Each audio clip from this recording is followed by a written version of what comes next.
తెలంగాణలో రాబోయే ఎన్నికలు పార్టీ పొత్తులపై బీజేపీ అధ్యక్షుడు ఎన్ రామచంద్రరావు అత్యంత కీలకమైన వ్యాఖ్యలు చేశారు. భవిష్యత్తులో వచ్చే ఏ ఎన్నికల్లోనూ జనసేనతో కానీ లేదా ఇతర ఏ రాజకీయ పార్టీతో కానీ బీజేపీ పొత్తు పెట్టుకోదని స్పష్టం చేశారు. తెలంగాణలో భారతీయ జనతా పార్టీ ఒంటరిగానే బరిలోకి దిగుతుందని తేల్చి చెప్పారు.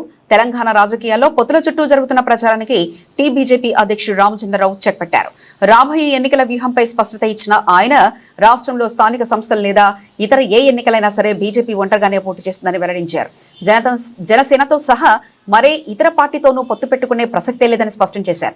పార్టీని క్షేత్రస్థాయిలో మరింత బలోపేతం చేస్తూ ప్రజల సమస్యలపై ఒంటరిగానే పోరాటం సాగిస్తామని చెప్పారు. సొంత బలంపైన అధికారంలోకి రావడమే లక్ష్యంగా బీజేపీ ముందుకు వెళ్తుందని ఈ సందర్భంగా ఆయన వ్యాఖ్యానించారు. మేము ఏ పార్టీతోని మేము పొత్తు పెట్టుకోము. బీజేపీ ఒంటరిగా పోటీ చేస్తుంది.